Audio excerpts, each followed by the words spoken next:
משפחה מודרנית, עם עורכת הדין שגית ארגמן וזיווה מויאל. ערב טוב ושלום שלום לכם, שבוע טוב, יום ראשון בשבוע, אחת לשבועיים אנחנו עם התא המשפחתי בצד המשפטי, שגית ארגמן, שלום שלום. ערב טוב, זיו. מומחית לגירושין, עורכת דין וחברה מאוד מאוד טובה שלי ושל הרבה מאוד אנשים. את יודעת שלאורך כל התקופה הזאת שאנחנו כאן בתוכנית, שזה שנה פלוס מינוס, אני מקבל כל כך הרבה פידבקים טובים עלייך. אם זה הסרטונים כמובן שאנחנו מעלים ברשתות, כל הרילים שאנחנו עורכים כאן ושולחים אנשים כדי לראות מה היה לנו בתוכנית, עם עשרות ומאות אלפי צפיות לתכנים שלנו, כל הפידבקים של המושלמת והמקצועית והטובה והתותחית, כאילו, את יודעת את זה על עצמך, נכון? אתה יודע, זה מביך, אבל אני מקבלת גם עליך, זיו. אתה יודע, אנשים אומרים לי, כמה זמן אתם מתכוננים לתוכניות האלה? הן כל כך מעניינות, ואני אומרת, אם מישהו יודע שאנחנו לא מתכוננים, ופשוט אולי שיחה של דקה, אני גם תמיד מדרדרת את זה, נכון? השיחה של הדקה... כמה שלא להתכונן. כן, השיחה של הדקה היא כזאת, זיו, אני בדרך. כן, משהו כזה. כן. אנחנו משפחה מודרנית, כל יום ראשון אחת לשבועיים מביאים את התוכן הכי מעניין, עם הסיפורים הכי וואו, ואני חושב שיש הרבה מאוד דברים, הרבה יותר דברים שאני לא יודע על זוג האורחים היקר שנמצא כאן באולפן, מאשר מה שאני יודע. כי פשפשתי קצת וחיפשתי, אבל אין שום סיכוי שהגעתי במה שחיפשתי למה שאני כנראה אשמע כאן בשידור. אז קודם כל, נמצאת איתנו בתיה סחיב-סחורדר. קרוב. וואו, קרוב. ואת לא יכולה להגיד... אז איך אומרים? בתיה סחי וסחורדר, אבל אפשר להגות את זה בעוד דרכים. אוקיי. כמה אנשים את חושבת שמות של המשפחה הזה עכשיו, והדבר הראשון שעולה להם בראש, זה בא משפחה חרדית? 0, אבל כנראה הם נזכרים בפיגוע בסברו. שמה? שבני דודים שלי נרצחו שם חצי משפחה, יש לי פה את הקעקוע לזכרם. זה הדרך היחידה שאנשים מכירים את השם הזה, כי הוא ממש לא מוכר. אני אפילו לא זכרתי, אבל כשאת פונה לשירות לקוחות בטלפון, ואת אומרת את השם שלך, איך התגובה? אני פשוט אומרת בתיה ותאיית עכשיו, אני... תכתוב. אני כבר מוכנה. אני מנסה לחשוב איך כותבים את זה באנגלית, זה עוד יותר ארוך נראה לי ומסובך. נכון. יואו. ועם בתיוש, אני יכול לקרוא לך בתיוש מעכשיו? אתה יכול. כן, אנחנו עושים גם פרומושן שיווקי כאן. פרומושן לבתיוש. תקבלי את מה שאני אומר או מה שאני דרך אגב, איך הגיע בתיוש לפה?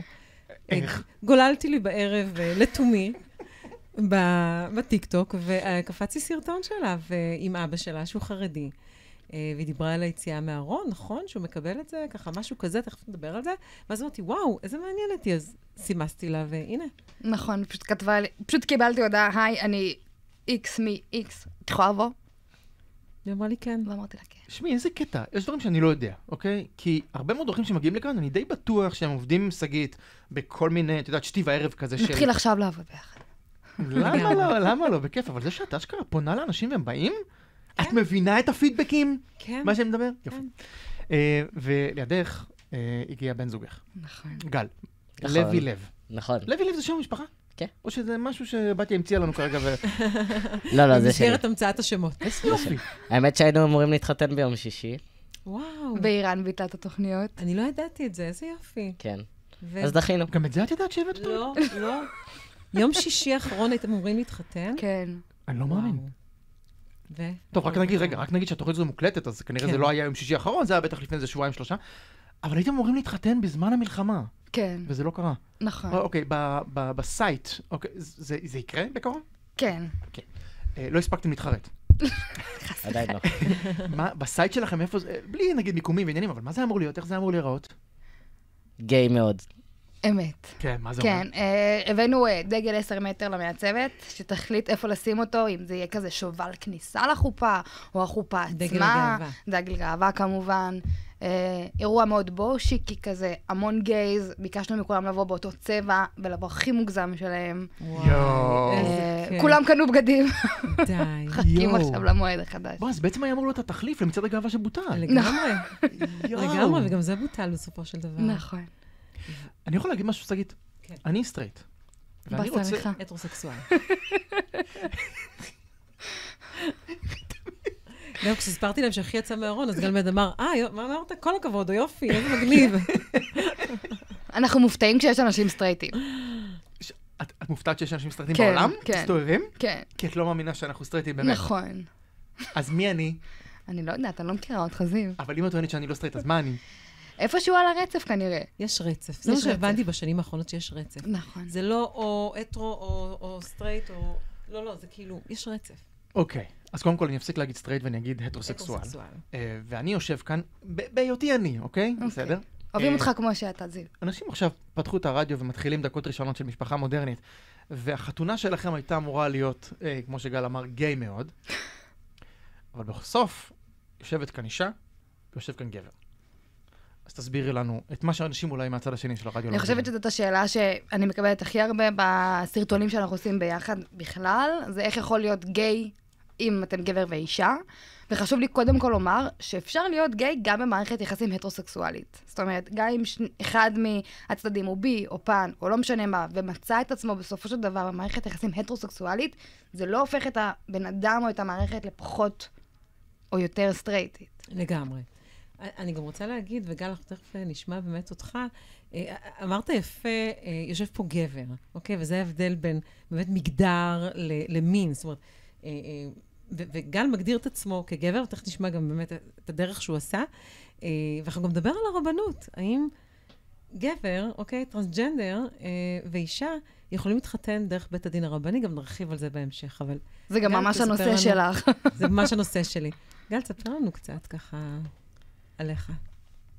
אז אני גל, אני בן 26, אני גבר טרנסג'נדר, כלומר נולדתי כנקבה, וכרגע זה רדיו, אז לא רואים אותי כל כך, אבל אני נראה גבר, זכר, כל דבר. גברי מאוד. אי אפשר אפילו גברי ונאה. אי אפשר אפילו לנחש, בדיוק. כן. תודה רבה. וזהו. זה פחות או יותר. באמת, מהצד אנחנו נראים מערכת יחסים יחסית הטרוסקסואלית, חוץ מהפרש גבהים, שגם אותו לא רואים ברדיו. ומהתספורת. מהתספורת. יכול להיות שאנחנו נשאל כאן, אני לפחות, נשאל הרבה מאוד שאלות שאתם תסתכלו עליי בעיניים מתגלגלות. אני חושב שאני מייצג הרבה מאוד אנשים מהצד השני. ברור. כי אתם אנשים מרתקים. אמת. עוד לא לפני שהתחלפנו פה שני משפטים. ויש כנראה 2,000 שאלות שעולות בראש, אז יכול להיות שיהיו שאלות שיהיו סבבה, ויכול להיות שלא, ואם לא, אז פשוט תקפפו אותי. אני חושבת שאחד הדברים שאנחנו ממש מנסים לעשות בחיים האישיים שלנו, וגם כזוג, זה כן להביא את ההסברה, כן להראות, כן להסביר. אין שום שאלה שהיא קטנה מדי או גדולה מדי או מביכה מדי. כמובן שיש סטינג לכל דבר, ומראש אני אומרת, יש שאלות שאתה לא יכול פשוט ללכת, וישאול בן אדם רנדומלי ברחוב, לא סבבה. אמת. אבל כשיש את הסטינג הנכון, וכולם מגיעים כדי לשמוע ולהקשיב, אין שום דבר מה לא סבבה לשאול ברחוב? גל. מה יש לך בין הרגליים? איך אתם הולכים לעשות ילדים? כן. אני חושב גם, באופן כללי יצא לי להעביר הרצאות עליי ועל הסיפור שלי, גם במסגרת הצבאית. הייתי מפקד בבה"ד 10, בחיל הרפואה, אז יצא לי להעביר גם לצוותים רפואיים, כאלה ואחרים, את הסיפור שלי. ואני חושב שדווקא בגלל שאני ובתיה במקום שהוא כבר עברנו הרבה זמן מאז תחילת התהליך, ואנחנו מאוד מאוד שלמים עם הזהות שלנו, אז הרבה יותר קל לנו לדבר על הדברים, וגם במובן הזה להסביר דברים שאנשים שבתחילת התהליך, הרבה פעמים כבר מתביישים ולא רוצים לדבר על זה כל כך. אז גם להגיד זה סבבה, לא סבבה, ועדיין לענות, זה גם... אוקיי. באיזה גיל אצלך, גל, התחיל השינוי המגדרי. השינוי המגדרי, כן. ההבנה הזו, שאני בגוף, אולי שאני לא נכון. אז יש הבדל בין מתי התחילה ההבנה לבין מתי השינוי התחיל בפועל. התחלתי בפועל את הטיפול ההורמונלי בגיל 18, כלומר לפני 8 שנים. ההבנה הייתה הרבה יותר מוקדם, אבל לקח לי גם הרבה זמן להתבשל עם עצמי, ואחרי זה לספר לאט לאט לסביבה הקרובה, ואז עוד זמן עד שההורים.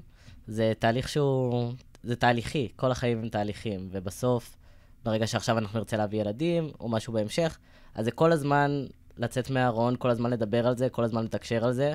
כל פעם שאתה מגיע לסביבה חדשה, זה שוב לצאת מהארון. זה לא משהו שהוא מתישהו נגמר. זה משהו מאוד נכון שאתה אומר, אני דיברתי על זה שאחי יצא מהארון, וחשבתי שאוקיי, יוצאים מהארון, וזהו, יאללה, ביי. לא, זה כל הזמן לצאת מהארון, וזה גם ההורים שלי שיוצאים מהארון, מול המשפחה, מול החברים בעבודה. זה כל הזמן לצאת מהארון, זאת אומרת, ואתה אומר פה משהו נכון. עכשיו, אני כן מדברת על זה שבעצם, כשאתה בגיל 18 מתחיל את השינוי המגדרי, אבל אתה עדיין, אני נסה פה ככה, אנשים חושבים שכשמישהו עושה שינוי מגדרי, גם המשיכה המינית שלו משתנה. זאת אומרת, אני שמעתי את זה על ספיר ברמן, השופטת כדורגל, של היא מתחתנת עם אישה, אבל היא הייתה גבר, אז למה היא עושה את זה? אין קשר, ובוא, אם אתה רוצה לפתוח את זה, בין משיכה מינית, למי אני נמשך, לבין איך אני מגדיר את עצמי. אז בוא תספר לנו קצת, אם זה נוח לך כמובן, על מערכות יחסים קודמות אולי. אז יש פה בעצם שני צירים. ציר אחד של זהות מגדרית, כלומר, איך אני מרגיש בגוף שלי. אני מרגיש גבר, אני מרגיש אישה, אני מרגיש משהו אחר, לבין למי אני נמשך. כלומר, נטייה מינית שלי. אני נמשך לגברים, לנשים, גם וגם, לא ולא.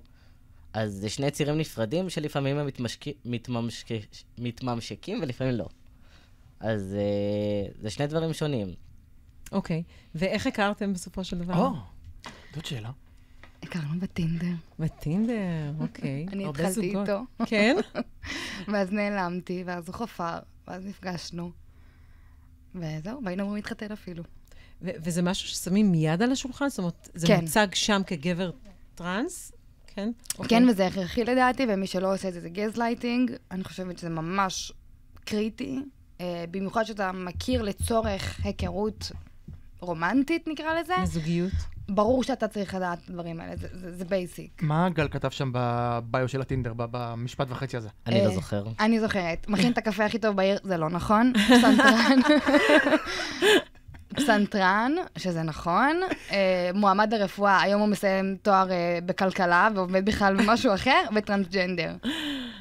טרנסג'נדר היה האחרון בסדר הכרונולוגיה הזה? אני לא זוכרת מה היה הסדר, אבל כן, זה היה ממש רשום שם, וזה היה... מה את כתבת? בנות תכתבו את זה. בוא נכיר נואב, ונכין פונקקים בבוקר שאחרי. שפית או לא? תכף נדבר עלייך. ואת בעצם, למעשה, זו פעם ראשונה שאת בזוגיות עם גבר טרנס, או ש... יאללה, בואי נספר. אז בגדול, אני הייתי בדיוק באמצע להשלים את 4 המינים שלי, שזה זכר, נקבה, טרנס וטרנסית, וגל היה האחרון בסדרה. הרבה שואלים אותי אם זה פטישייזרינג, שזה שרציתי לצאת איתו, וכן, זה התחיל במקום מאוד מאוד סקרן, שבאמת רציתי לדעת איך זה להיות עם גבר טרנס, ובסוף באמת התערבתי בבן אדם שהוא, וככה זה המשיך. לפני כן יצאתי עם הכל, עם כל המגדרים, קוראים לזה בהגדרה פאנסקסואל. נכון. מה למדת על אנשים תוך כדי השנים האחרונות שניסית את 4 המינים, ובהתחלה פטישייזינג, אבל אחר כך בסוף אהבה? אני חושבת שמתאהבים, אני מאמינה שמתאהבים בסוף בבן אדם, ולא במגדר, ולא במיניות בכלל, שזוגיות זה הרבה מעבר למין, ולכן אתה מתאהב בסוף בבן אדם. מה שבאמת בתיה מדברת זה על פאנסקסואל. בתיה לא ענתה לי על השאלה. בתיה חושבת שהיא תגיד פה משפט ואנחנו נתקדם. זיו, אפשר להתחמק ממנו, הוא נראה אמנם כזה, אני באה לתוכנית ככה מה למדת על אנשים תוך כדי מערכות היחסים שהיו לך בשנים האחרונות, בין עם 4 המינים ובין אם לא? מה למדתי על אנשים בזוגיות? מה למדת על אנשים ועל מערכות יחסים עד שהגענו לפתחנו, אבל זה הסוף. פגשת את גל, וזה הסוף של ההתחלה, או ההתחלה של הסוף. לפני, היו כאן חיים לפני, של שאלות, של תהיות, של מי אני, של מה אני, ועם מי אני ועם מה אני. נכון, המסע החקר שלי היה מאוד ארוך, זה שיצאתי בשאלה, זה שיצאתי מהארון. הייתי אז נולדת למשפחה חרדית. נולדתי למשפחה, קוראים לי בתיה, דוד. אני מכירה גם בתיה לא חרדית. וואי, היא סבתא בת 80 אולי. וואו, זה אחד הנדירים. אולי בת 38. את אמרת לפני השידור שאת לא באח הגדול, נכון? נכון. יש באח הגדול בחורה בשם תרצה. אוקיי. את תראי אותה, אני אראה לך אותה אחר כך, היא לא תרצה. אוקיי. לי היה מאוד קשה עם השם שלי, עד שהמתרגל לפיזיקה אמר לי, אתה יודעת למה קוראים לך בתיה? אמרתי לו, למה? כי את רואה בת. זאת אומרת, איזה גדול. אמרתי, נבואה ניתנה להורים. איזה גדול. מצוין. גדול. יפה. אבל לשאלתך, מה למדתי על אנשים? אני חושבת שאנשים מחפשים תקשורת ברמה גבוהה, אהבה אמיתית וכנה, כן.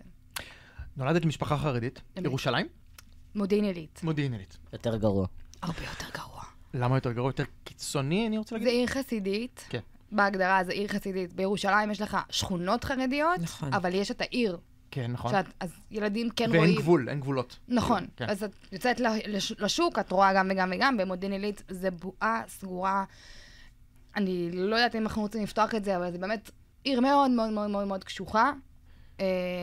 בשישי שבת השער סגור, אתה לא יכול להיכנס, כן, לא אין יכול כניסה לצאת. ויציאה, וזאת עיר ענקית. אגב, סליחה על השאלה הבאמת לא קשורה, אבל משפחות חרדיות שרוצות לשמר כמה שיותר את התא המשפחתי החרדי הסגור החזק, יעדיפו להיות במודיעין עילית, כי שם יהיו פחות הפיתויים ופחות האפשרויות לצאת. לכאורה כן, הדעה שלי, ושאני מפמפמת להורים שלי כבר שנים, זה שברגע שאתה מכיר את העולם ואתה בוחר בדרך החרדית, יש סיכוי יותר שאתה בעצם תבנה לעצמך עמוד שדרה משל עצמך, שאתה רוצה להיות חרדי.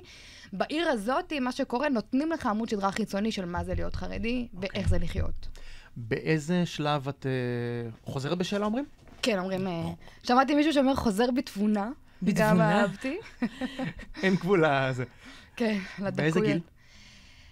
את הסקרנות והביקורתיות כלפי מה שאני חובה ומרגישה, התחלתי בערך בגיל 11. מסע ארוך הוביל לזה שבגיל 18 הורדתי את החצאית באופן סופי. היום עוד כמה? 26. 26. אז 8 שנים עברו. אתה אומר לה בת כמה היא? אין לי מושג, אני בת 23. אז 8 שנים עברו מאז הורדת הסמלה החצאית באופן רשמי. נכון. מה זה המאבק הזה מגיל 11 עד גיל 18? מה קורה שם? יש שם כנראה רגעים מטלטלים. וואו, מסע מטורף. זה לא קשור למשפחה מודרנית, נראה לי, או למה שבאנו. לא, זה קשור למשפחה בכלל. כן, זה קשור למשפחה בכלל. קשור אלייך ואת כאן איתנו, זה הכי חשוב. כשאתה גדל בדרך מאוד מאוד מסוימת, ואתה רוצה להיפרד ממנה, כמו שאמרתי לפני כן, העמוד שדרה שלך תלוי בסביבה. אני חושבת שזה נכון לכל סביבה. כשהעמוד שדרה שלך תלוי במשפחה, במי אתה מכיר, בסביבה שלך, ואתה מחליט לחקור ולשים סימן שאלה לגבי הכל, לגבי מנהגים, לגבי חוקים. יש הרבה מאוד... את לא מקבלת את מה שבצורה מוחלטת, זאת אומרת, אני רוצה להבין מה יש מאחורה. בסוף הלכתי ללמוד ביולוגיה מולקולרית, בדיוק בגלל הדבר הזה שחיפשתי תשובות מדעיות. איך להסתכל על העולם, לא מעיניים דתיות, לא מעיניים רוחניות, איך אני בכלל שואלת את השאלות. אוקיי. במשפחות חרדיות, אם יורשה לי לשאול דברים שאני לא יודע, עניין השידוכים והניסיון להצמיד, זה כבר מתחיל באזור 16? לא, במשפחה שלי, משפחה ליטאית, כן. אז זה מתחיל ב-18 בדרך כלל. אוקיי, זאת אומרת, את ידעת שהולכים לעשות את זה, ויכול להיות שזה קירב אותך להחלטה לחזור בשאלה ולהוריד את החצאית? לא, אני כבר הייתי מחוץ לבית בשלב הזה. אוקיי, ואיך ההורים מקבלים את זה? כמה אחים יש לך? יש לי 7 אחים חוץ ממני, אני שנייה בסדר. לשאלתך, ידעתי שאם אני אצא בשאלה, אני הולכת לדפוק את האחים שלי אחוז שילינג. מבחינת שידוכים. מבחינת שידוכים. היום אני מאוד שמחה שעשיתי את זה. כל האחים שלי נשואים לנשים וגברים עובדים, שזה מדהים. כן, שזה משהו שלא היה קורה. את הולכת גם לזרם שמאוד ככה... מאוד הדוק. הדוק, בדיוק. ואז היציאה מהארון, זאת אומרת, זה משהו שאת מתחילה להבין מתי. באוניברסיטה, התחלתי אוניברסיטה בגיל 17, באוניברסיטה עדיין היה לי חבר גבר זכר,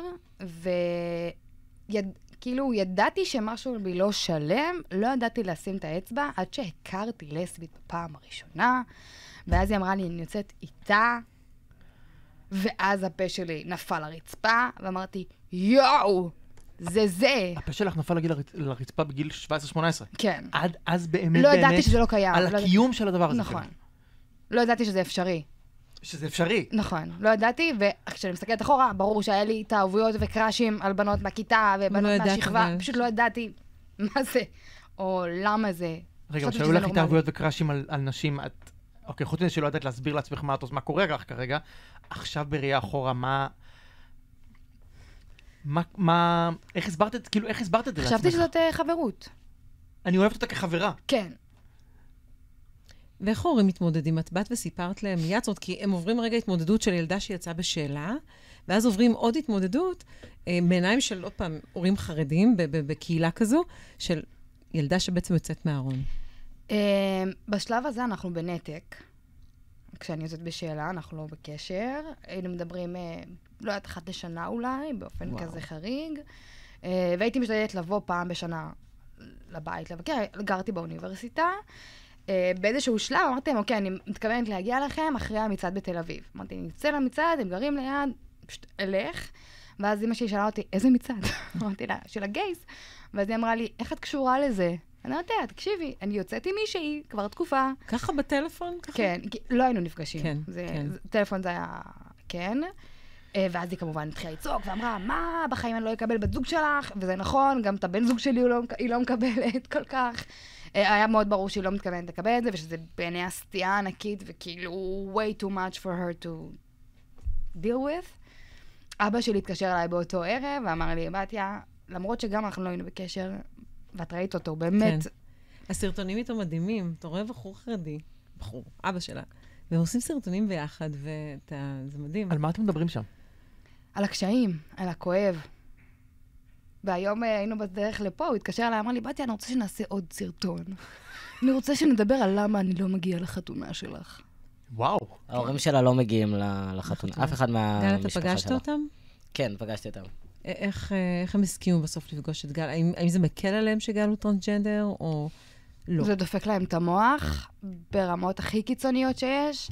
אולי נדבר על זה ואולי לא, אבל אם לא נדבר על זה, אני באמת ממליצה למי ששומע להיכנס לאינסטגרם או לטיקטוק שלי. אני מדברת על זה בהרחבה, וזה באמת מאוד מעניין הגישה. אז את יכולה להרחיב על זה. יש לנו זמן. רגע, היא תרחיב על זה אחרי שאנחנו נשתה כוס מים. אוקיי. אנחנו נשמע שיר, פרסומות. שיר, אוקיי. ונחזור. תפסתי תפקיד המנחה פשוט, סליחה, זה כל כך מסקרן אותי. לא תאמיני. בתיוש וגל לוי בחרו את It's Raining Man. למה? אוי, אחד השירים. למה? של קהילת הלהט"ב. זה היא הסבירה. זהו? כן. ממש אמרנו לדי-ג'יי בחתונה, אם את לא שמה את זה, אנחנו לוקחים אותך מהבמה ומפטרים אותך תוך כדי שיהיה לך פה. בלי שימוע. It's Raining Man, משפחה מודרנית.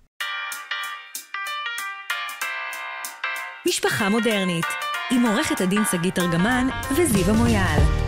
תודה שחזרתם לחלק מספר 2 של התוכנית הערב משפחה מודרנית. אנחנו נפגשים אחת לשבועיים כדי לדבר בענייני המשפחה והגירושין והצוואות והירושות והאימוץ והפונדקאות, ולדבר על משפחות להט"ב, משפחות מודרניות וזוגות מדהימים וסיפורים אדירים. ואני כל תוכנית אומר את זה מחדש לאורחים שנמצאים כאן איתנו. זה באמת הכי וואו שהיה עד עכשיו. כן. אבל עם בתיה וגל לוי לב, אני חושב ש... בתיה מה? מה השם משפחה? את קלה. בתיוש. אחלה בתיוש. שם במה. שם במה. בתיוש, אל תלכו לפני שאתם תספרו מה אתם עושים בחיים, בסדר? גל יודע שהוא יסלח והוא כזה משעמם וזה, אבל... הוא ממש לא משעמם. לא, הוא לא, רוצה שמביא כסף הביתה. אז לכם אמרה לפני כן, הוא מביא כסף, אני מבזבזת אותו. בסדר. אבל אל תלכו לפני שתספרו מה אתם עושים, בסדר? אנחנו מארחים היום במשפחה מודרנית את בתיה וגל לוי לב, את בתיוש וגל לוי לב. תעשו בתיוש COL ותוך כדי שאני מדבר. ואנחנו מדברים כאן על סיפור חיים משותף וסיפור חיים נפרד של כל אחד ואחת מכן, שהוא באמת משהו מדהים ויפה ומרגש, ודמעתי פה כבר כמה פעמים ואני מניח שזה יקרה עוד. אבל לפני השיר של It's Raining Man והפרסומות, רצינו במרכאות שתאמתי אותנו עם הסיפור שבו, עם הרגעים שבהם גל היה אמור לפגוש או פגש את אמא ואבא. איך זה קרה, מה קרה, והאם היו קשיים לפני כדי לארגן את הדבר הזה, ומה ממש קרה תוך כדי, כי זה מרתק. אתה רוצה אולי לספר מעמדת כן, נקודת מבט שלך? גם אפשרות, גל, בטח. אנחנו נשמח לשמוע. עדיף את שלך. גל מאוד טעון על זה. אני חושבת שאני עם ההורים שלי בהשלמה ארוכת שנים, בסדר? מגיל 16, שלא דיברנו על זה, אבל העיפו אותי מהבית. אני בהשלמה ארוכת שנים, באמת עבדתי על הקשר איתם המון, לבד ואיתם. ולכן זה שהם מגיעים או לא מגיעים לחתונה, או איך שהם לא קיבלו את גל, אני מאוד רואה, מבינה ומכילה בגדול את הסיטואציה. זה לא אומר שאני לא בוכה או מתעצבנת, אבל אני מכילה את זה ברובד יותר עמוק, כי אני מכירה את העוסקים בדבר, בעוד שלגל זה חדש. כי זה עולם שהוא לא מכיר. כן, ומבחינתו זה אנשים שאמורים לאהוב אותנו בלי גבול, שגורמים לי לסבל ולכאב. אז אני חושבת שהרבה יותר קשה לו לדבר על זה. אני יכול לדבר על זה. בעיקרון אני פשוט חושב שיש פה התנגשות מאוד מאוד גדולה של ערכים. וזה לא רק בנושא זה בכל הנושאים. כל הנושאים שאפשר לעלות על הדעת, יש התנגשות מאוד גדולה. אבל אם נדבר על הנושא הספציפי הזה, אז לדעתי הורות זה ערך מאוד מאוד חשוב וגדול. וברגע שאתה בוחר להביא מישהו לעולם, אתה באיזשהו מקום לוקח לעצמך את האחריות עליו. ואתה לא פוגע בו בכוונה. בכל אופן, הורים תמיד עושים טעויות והכל בסדר, אבל אתה לא בא במטרה לפגוע בו. ולדעתי הם עושים את זה.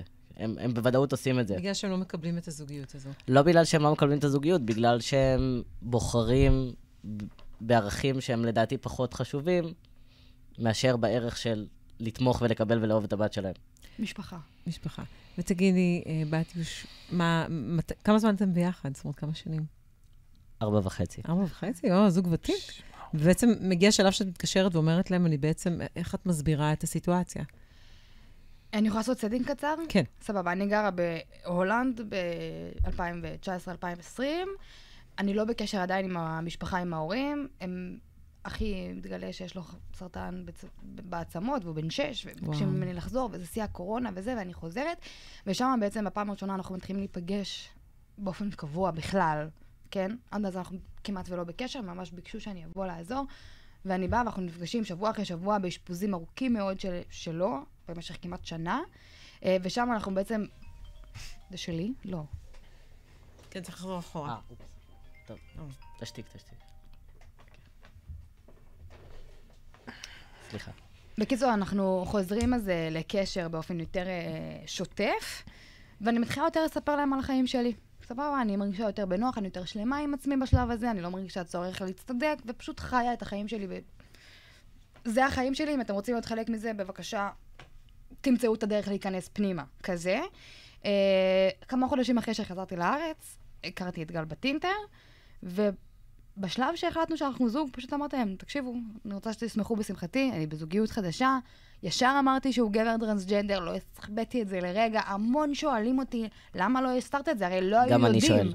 לא היו יודעים, ואני הגעתי... כי זה היה מתגלה, אני חושבת. זה גם היה מתגלה, אבל גם, if you want to like me, like all of it. נכון. מה אני עכשיו אתחיל להסתיר? אני אראה להם ככה, ואני לא אראה להם ככה. אתה חושב, גל, שאם היא הייתה מסתירה את זה, בעצם היו מקבלים אותך, ולא הייתם עוברים מה שאתם עוברים כרגע? אני חושב שהגישה שלי בנוגע לדברים האלה היא מאוד שונה, גם מבתיה וגם מרוב האנשים. קודם כל, יש לי פריבילגיה מסוימת, שזה שאני כבר נראה כגבר לכל דבר. לא היה לי את הפריבילגיה הזאת לפני, אבל כרגע, בסיטואציה הנוכחית, יש לי את הפריבילגיה לבחור למי ומתי ואיך לספר. אז אני כמעט תמיד מספר בסוף, אבל אני נותן קודם כל לאנשים להכיר אותי ואת מי שאני, ואז הם אוהבים אותי, ואז הרבה יותר קל להם, כי הם לא רואים אותי רק כגל לטרנס. נכון. הם רואים אותי פשוט כגל שהוא גם טרנס. יכול להיות מה שהכי הפריע לך, גל, בכל הסיפור הזה, זה שההורים של בתיה שמעו איזושהי כותרת שבתיה נתנה, גבר טרנסג'נדר, אני יוצאת איתו בשנייה הזאת, במרכאות אותם לא מעניין, מי אתה, מה אתה, איזה ערכים אתה מביא לעולם, וכמה טוב יש בך. נכון, זה גם קרה לי בצבא, באיזשהו מקום, כשאנשים פוגשים אותי, אז הרבה יותר קל להם. כשהם שומעים מישהו טרנס בכותרת, הם לא יודעים מה יבוא מולם. הם, כאילו בצבא הם אמרו, אנחנו שתבוא פשוט אישה שרוצה שיפנו אליה בזכר. אבל ברגע שאני מגיע ואני מביא את כל מי שאני ואת כל הערכים שלי, והורים אוהבים אותי בדרך כלל. האמת רציתי להגיד שאתה סך הכל חצי שאנחנו מכירים אותו, ואי אפשר שלא לאהוב אותו. יש איזה משהו בך שמיד נכנס ללב. חד משמעית. כן, אז ברגע שאני בוחר מתי ואיך לספר, אז זה פשוט הופך את הדברים ליותר קלים, כי זה עוד משהו, וזה לא הדבר המרכזי, אבל ברגע שאתה בא למשפחה חרדית, או לכולם, לא רק, וזה הדבר הראשון שאתה שם על השולחן, זה הדבר הראשון שהם יסתכלו עליו. כן. אז אני לא אומר לא לספר בכלל, אבל אני תמיד נותן את הזמן להכיר אותי קודם. אבל חשוב רגע לציין שההורים שלי גם לא הם מקבלים גבר במערכת יחסים שלי. זה לא קשור. בגלל שהם חרדים, כל עוד אתם לא מאורסים או נשואים, הוא לא רלוונטי. הם לא היו מכירים אותו גם לפני. היה לי חברים זכרים בצעירותי, הם לא היו מוכנים להכיר אותם גם, זה לא משנה. אוקיי. זאת אומרת, זה לא ש... כן, עד החתונה. זה לא שאם לא הייתי מספרת, אז הם היו מכירים אותו, מתאהבים. הם לא היו מכירים אותו. הם הבינו, כשאת אומרת, אני יוצאת עם גבר טרנס, היו שאלות סביב הדבר הזה? ניתוחים, כל מה שהישראלים אוהבים לשאול, את יודעת? היו הרבה שאלות, הם שאלו הכל, עניתי על הכל, בדיוק כמו שקורה בתגובות בסרטונים. אנחנו, שוב, לא מסתתרים, לא מתחבאים משום דבר. היה להם מאוד מאוד קשה לקבל את זה, הם הומופובים וטרנספובים בצורה קיצונית, כמו הרבה קיצוניים במדינתנו ולא רק. והם מדברים עליו עדיין בנקבה מאחורי הגב. אם לקפוץ קדימה על איך, השאלה הייתה איך הם הכירו אותו בכל זאת, נכון? אתה רוצה לומר משהו, זיו? יש לך פרצוף כזה. אני מקשיב בקשב רב. זיו, הוא כל כך שקט, התוכנית הזאת, זאת אומרת, מה זה איפה המנחה? אני מרות. אז אני החלטתי אחרי שאחי החלים מסרטן, שאני הולכת לשמור על קשר עם המשפחה, ויהי מה. אני את הנתק הזה לא מקבלת יותר לחיים שלי, אחים שלי חשובים לי, וההורים שלי חשובים לי, גם אם הם חרה, בסדר? בואו נשים את זה ככה. ואמרתי להם, אני הולכת לבוא פעם בחודש לשבת, אני באה, סבבה, ובאתי, ובאיזשהו שלב... שאת מדהימה בהחלטה שלך, דרך אגב, שלא ממקום של אגו, למקום של באמת... אין, האחים שלי, בשביל מה יש אותי? כאילו, היום כשהאחים שלי יוצאים בשאלה, אנחנו הכתובת הראשונה, כשבני דודים שלי יוצאים בשאלה, אנחנו הטלפון הראשון, וזה בדיוק מה שאני רוצה בחיים שלי, כן? להיות מרחב בטוח, בסופו של דבר. סליחה ומחילה, פעם בחודש שאת מגיעה לבית ההורים, אמרת, אני באה. למודיעין עילית? כן. להורים שלי, לבית שלהם, לא משנה לי איזה אחים נמצאים באותו יום, אם זה רק הם, אם זה רק הקטנים, אם אחים שלי הנשואים מגיעים, לא מעניין אותי, אני מגיעה. זו שאלה טיפשית לשאול אם את, כן, גם, וגם אם את מרגישה אם את באה כמו שאת, האם את מרגישה, אני אגיד, סכנה ברחובות? אני לא יוצאת מהבית. אני באה לבית שלהם. את מגיעה באישון לילה? לא, אני מגיעה, אני יוצאת מהרכב, שוב כבר אמרנו, גב זקוף, אני מי שאני, ולכו תחפשו, אני באה למשפחה שלי, לא מתאים לכם לכו תסתכלו צד אחר, הכל טוב. ומסתכלים, ושואלים, ואחים שלי מקבלים ריג'קטים, אבל הם גם יודעים להתמודד עם זה טוב. לא, אבל המחשבה האינפנטילית הראשונה שעולה לי בראש, תגיד, היא שאם באתי מחליטה שהיא עושה את זה עם גב זקוף, ההורים בפנים ודאי הרגישו שעולמם קורס עליהם, שהבתיה, הסוררת, נכנסת עכשיו הביתה, וכולם ראו אותה, נכנסת עכשיו לבית שלנו, ובכבוד המשפחה, אז הם לא כאלה, קודם כל. הם אנשים צנועים בסופו של דבר, גם עם הערכים מאוד חשובים להם. אבל גם זה שעזרתי המון המון המון עם אחי, וכאילו נוצר איזשהו קשר חדש סביב הדבר הזה, אז קצת הקל עליהם שאני מגיעה הביתה. זה היה גם קורונה, והאחים שלי, הקטנים אחרים שהיו בבית, לא היה להם אף אחד. כאילו, ההורים שלי היו בבתי חולים כל הזמן, ואני בגדול לא רציתי לוותר על האחים שלי. ההורים שלי זה תוצר לוואי של המקרה הזה. אחים שלי הם פשוט, אחים שלי ולא מגיע להם את הנתק הזה בגלל שההורים שלי הם כאלו אחרים. ואיך באמת גל פוגש אותם? אז אני בעצם מחליטה לבוא חודש, ואחרי תקופה מסוימת, אני אומרת, תקשיבו, אני לא מסוגלת יותר. הלב שלי בבית. אני, במקום לבלות סופש עם אהוב ליבי בבית ולעשות מה שאנחנו אוהבים, אין לי בעיה עם זה שאני פה, אבל זה שאנחנו בנפרד, זה גדול עליי. גל בבית, ישן לבד בבית, לא מתאים לי. אמרתי להם, תקשיבו, אתם רוצים שאני אמשיך לבוא שבת, זה רק עם גל. איזה אמיצה היא. מדהימה. איך את עומדת על... אני מרותק לשמוע מה הם אמרו. הם אמרו לא, ומה אני חושבת לעצמי, ומה נדפק איתי, וכמה חודשים לא באתי. ואז אחי התארס, והכניסה המשעה שלו למשפחה ככה, וכולם אהבו אותה, ואז הסעיף עלה לי. וואו, כן.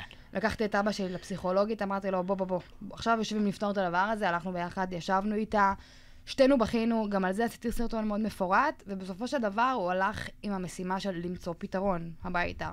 הם הלכו, הם חיפשו רב, וזה נורא חשוב להדגיש, הם חיפשו רב חרדי, שהם יכולים לסמוך עליו בלב מלא, לא רפורמי, לא בכאילו, לא צ'אט GPT, שהם יכולים לסמוך על מה שהוא הולך להגיד להם, שזה בסדר. והרב הזה אמר להם שלקבל את גל כגבר למשפחה. וזהו, ואז הכל השתנה. 360 מעלות, באותו שבוע היינו בשבת חתן של אחי אצל ההורים שלי בבית, הם עשו תפילה בבית, יש להם בית מאוד גדול. פעם ראשונה שפגשתי את האח הזה. נכון. והרב של הבית כנסת, שזה לא אותו רב שפסק, אבל שהוא קיבל את הפסק דין, בסוף התפילה ביקש לראות את גל, ולחץ לו יד מול כולם. מדהים. כדי להראות שהוא גבר. את יודעת מה זה פיימינג? זה הפוך משיימינג. הלוואי והייתי יכול להגיד את השם של הרב הזה עכשיו, כדי לתת לו את הפיימינג הכי גדול בעולם. אמא שלי ביקשה שאני לא אגיד את השם. כמובן. אני אומר לך, אם אתה שומע אותי עכשיו, שאנחנו נותנים לך שפו ענק על מעלה הדבר הזה. אבל אם יש מישהו ששומע אותנו ורוצה תמיכה, עזרה מהנושא הזה, שיפנה אליי, ההורים שלי ישמחו לסייע ולתת את הדעה שלהם. מדהים. עושים עוד... כן, הוא מגיע לפרסומות, ושוב שוכחת שיש מגיש, אבל למה יש פרסומות? כן. הפסקת פרסומות ממש קצרה, ומיד נשוב לחלק האחרון, משפחה מודרנית. משפחה מודרנית, עם עורכת הדין שגית ארגמן וזיווה מויאל. וגם עם בתיוש וגם עם גל לוי לב. בתיה, אני יכול להגיד לסבית שנולדה למשפחה חרדית, אם אני צריך להגיד מי נמצא איתי באולפן? פנסקסואלית, כן. שנמצאת במערכת יחסים זוגית, בואכה חתונה עם גל שהוא טרנסג'נדר. אמת. יופי. גל, דקה אחת ברשותך, כן. כדי להבין גם ממך על הרגע שבו ביצעת את השינוי המגדרי שלך. תגובות מהורים, תמיכה לפני, אנשים הבינו וידעו כשהיית נקבה, שאתה רוצה להיות משהו אחר מההתנהגות, מדברים שעשית? אז רוב התגובות באמת היו טובות, גם דאגתי להקיף את עצמי בסביבה טובה. להורים היה קצת קשה בהתחלה, לא אותו קשה כמו בתיה, לא קרוב אפילו. ועכשיו הקשר שלנו אפילו יותר חזק ויותר טוב, בעקבות זה. כמה אחים ואחיות יש? יש לי 2 אחים, הם קטנים ממני, ועכשיו אנחנו בקשר מדהים, הם גם אוהבים ומקבלים את בתיה, אז לפחות צד אחד יש לנו שמקבל לחלוטין. איך הגעת לעשות כל ההרצאות האלה, גם בצבא, אני מניח גם במקומות אחרים, ולספר את הסיפור שלך? פשוט, אני רואה שיש התעניינות גדולה בנושא הזה. אני אוהב לדבר, כמו שרואים. ופשוט בצבא הייתי בחיל הרפואה, הייתי חובש קרבי, עשיתי גם הרבה מילואים אחרי 7 לאוקטובר. בעזה וזה. כן, היה כיף גדול. כן? כן. לבתיה פחות, כנראה? גם לא פחות. גם לי פחות, לא היה כיף בכלל. מילואים זה לא ממליץ. בסדר, לא פוליטיקה. לא פוליטיקה, זה באמת חוויות קשות. כאילו לעשות מילואים אחרי 7 באוקטובר. נכון. אבל פשוט הייתי מפקד בבה"ד 10 בחיל הרפואה על כל מיני הכשרות, ופשוט התחלתי בלהעביר את זה לקורסים שאני פיקדתי עליהם. יפה. כי אמרתי, בסוף זה צוותים רפואיים, מתישהו במוקדם או במאוחר הם יפגשו טרנסים, או באופן כללי אנשים מהקהילה. בול. הם צריכים לדעת איך להתנהל, הם צריכים לדעת מה כן לדבר, מה לא לדבר, איזה שאלות זה לגיטימי לשאול, כי יש שאלות שצוותים רפואיים צריכים לשאול. נכון. אין מה לעשות. ולתת מרחב בטוח, כי אני תמיד אומרת שפתחו מרפאה לקהילת הלהט"ב, ואומרים, אבל למה? למה צריך? כי אנשים פוחדים שישפטו אותם, שלא יקבלו את מה שהם... אוקיי, ואתה נותן מרחב בטוח, וזה מדהים. לגמרי. גל, מרגש. בתיוש, אבא שלך בן אדם חרדי, שהוא נחשף בתקופה הזאת בסרטוני טיקטוק שאת עושה איתו. נכון. ואני גם מבין מהשיחה שאת אומרת שהיה לכם היום, שהבן אדם רוצה את זה לא פחות ממך. כן. מה הוא מחפש שם? זאת אומרת, מה הוא רוצה בעומק של זה, כן? למה הוא צריך אותך? למה הוא אומר לך, אני רוצה שנדבר על...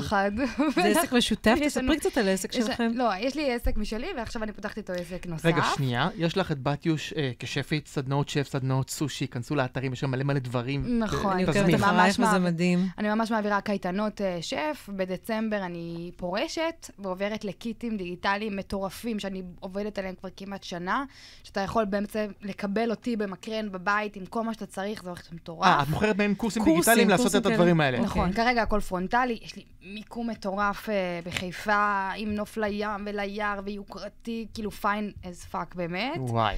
והעסק השני שאני פותחת עם אבא שלי, זה בעצם אבא שלי סופר סתם, בנוסף לזה שיש לו מכבסה. תסבירי מה זה. סופר סתם זה מי שכותב את הספרי תורה, תפילין, מזוזות, מגילות וכאלה. זה מאוד מאוד מאוד יקר הדברים האלה. ויש המון דקויות שצריך. אנחנו בעצם משווקים, אבא שלי חוצניק, גם אמא שלי חוצניקית, יש לו המון שפות. תסבירי מה זה חוצניק. מחול, הוא גדל בהולנד, עבר לשוויץ, ואז עלה לישראל. אני אוהבת את האינפוטים של גל, הוא כאילו כל כך מכיר אותה. רק את האינפוטים, אני מצווה, והיא ממושמעת, אין בעיה, אני אעשה את זה, גל. למי אני אקשיב אם לא לבעלי היקר? להורים שלי? גדול. אז אנחנו מתווכים בעצם ליהודי התפוצות. ספרי תורה, תפילין ומגילות. אז ביחד, והוא מבין היום שהפלטפורמות האלה, גם אם זה לא... מתאים גם אם זה לא תפס את החרדים בישראל, זה תופס חרדים בחול, ואנשים נמצאים שם, וזה מעניין אותו. ואחד הערכים שמאוד חשובים לנו בכללי, זה באמת התקשורת. אני חושבת שלמדתי איתם תקשורת ברמה מאוד מאוד מאוד גבוהה, כי לגשר על פערים כואבים מאוד, עם פצעים לא פתורים, שלא ייפטרו לעולם, ועדיין להסכים להעמיד את עצמך במקום פגיע, בקשר חם, בקשר אוהב. זה מה שהוא רוצה גם, כי הוא בצד השני של המתרס הזה. אני לא עושה את הדבר הזה לבד. מי היותר רגיש מביניכם? יש משחק כזה ששואלים שאלה, ואז צריך להצביע. כן, שניהם. אבל על גל. גל על עצמו, ואני רציתי להגיד לך שנראה לי שאת בוכה המון, אבל שניכם הצבעתם על גל. קודם כל, גל, למה אתם מסכימים על זה שאתה יותר רגיש? כי זה חד משמעי. על מה? הוא בוכה בסרט, ראינו את פיץ' פרפקט והוא בכה. כל חופה שאנחנו הולכים, גם של סטרייטים, הוא בוכה. אותי אבל מעניין, ביום שנכנסת, הרי עשית בעצם, הכרת את המשפחה של בתיוש. זה היה מהסוף שבוע, זה היה שבת שלמה, זאת אומרת, הגעת לשם. זה היה שבת שלמה. אני כבן אדם גם מאוד, מאוד מכבד ומשתדל לא לעשות דווקא, אז הגעתי ממש לבוש מאלף עד תף, עם כיפה, עם הכל. די, באמת. אני לא. וואו. אז היא לא ממש זה, אבל אני מאוד משתדל לכבד, גם כשאני לא מסכים. וזהו, ובגלל זה גם אני חושב הופך את הנושא ליותר מורכב, כי אני מאוד רואה בנושא של לכבד משהו חשוב גם. אבל איך זה היה? זאת אומרת, אתה נכנס ואתה אומר נעים מאוד, ואיך מתנהלת אף אחד לא לוחץ לו יד, לא גברים ולא נשים, נכון? עם הזמן עבר איזה שנה וחצי, גיסי לוחץ לו יד, אחי לוחץ לו, כאילו הם מתחממים לקונספט הזה. עם אחים שלי אין תקשורת על הדבר הזה, כמעט בכלל. זה רק עם ההורים יותר. על מה מדברים כל סוף השבוע הזה? נכון. וואי, בעיקר אוכלים, ואני בעיקר גם אין צועקת עליהם. טלוויזיה ואין שום דבר, וזה ממש להיות אחד עם השנייה, זאת אומרת. אין לנו טלוויזיה גם בבית. כן. שלנו. הפוך. לא, גם לא טלפונים. שגית, לא על מה מדברים, אלא על מה אתה זוכר שמהפה שלך יצאו משפטים. מה נאמר שם, אתה זוכר? אני שתקתי, הייתי בשוק. כל הסופש. כל הסופש, וגם בכל החגים אחרי זה שהיו. אני לא רגיל.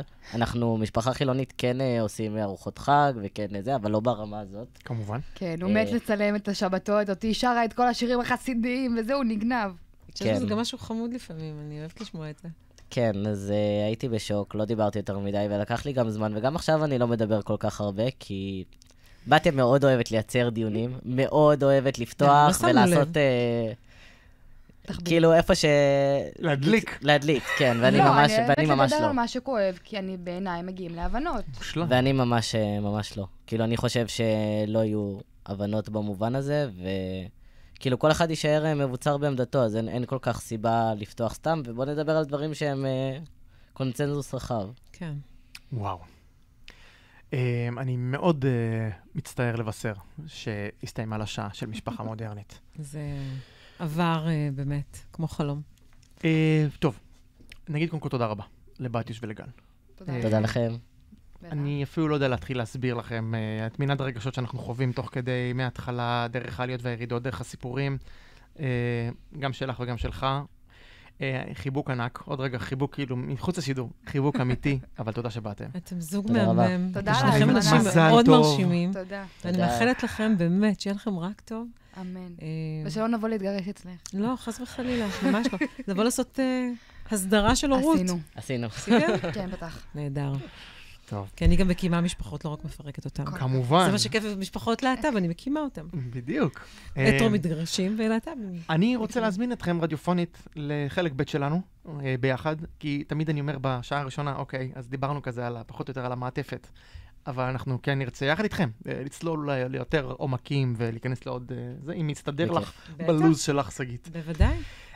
תודה לטל אלפקס על הביצוע הטכני, תודה לאיתן בלכטר על הדיגיטל, תודה לך עורכת הדין שגית ארגמן, שבלעדייך כל זה לא היה קורה. נכון. לא הייתי בטיקטוק. נסיים עם איגי וקסמן, כלום לא קרה. מדוע? זה השיר הכי טוב שנכתב על טרנסים בשנים האחרונות. אני לא מבינה איך זה לא הפך להיות כאילו הדבר הכי ויראלי בעולם. תקשיבו למילים, אתם בהלם. הנה את מחזירה עטרה ליושנה. מדהים. שבוע טוב, בשורות טובות. שבוע טוב. ביי ביי, להתראות.